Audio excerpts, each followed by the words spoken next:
Um, what we're going to talk about today are many things. If you saw the website or the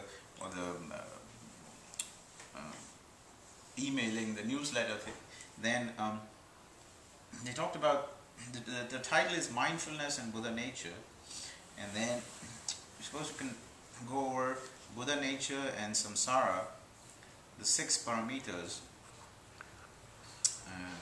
karma and reincarnation, calming the conditioned mind and developing compassion and insight, and overcoming our negative and destructive habits of thought, word and action.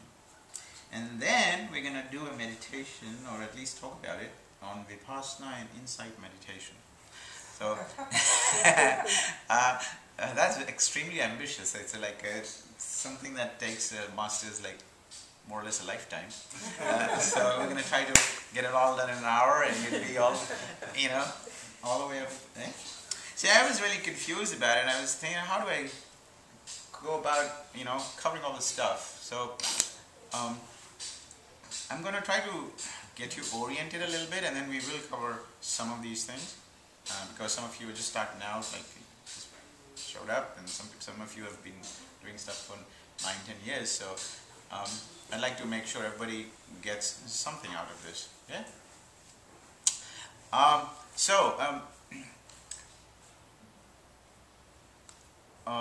There was a man. His name was Shakyamuni. Yeah? Gautama Buddha was his name. Buddha is added later on. His name was Gautama, and he was the son of the king of the Shakyas, which was the clan in India. And he was destined to be a king in a normal sense, but he ended up, because of his life and his thinking, to realize that the way he was living his life was not in concordance with how nature and things really were. So he went and meditated about it. And when you say meditation, there's really one kind of meditation, which is to think about something with a certain amount of perseverance and clarity. Yeah? So he did that for a while, and then he was like, okay, so I have to do this, which is I should give up all my stuff, and I should, live austerely. And he started doing that, and he was quite unhappy with that kind of a life, because it just seemed to be the other end of the same spectrum, where you can be completely involved in the world and the worldly ways, and making a living, and running an empire, doing good for people, punishing evil people who are doing wrong things. And then on the other hand, you can totally give up everything and just like go and live in a forest and cut yourself off from all the things that go around in the world. So he did that for a while, and he's like, well, this is not life. This is not how we're supposed to be. So he went back and thought some more.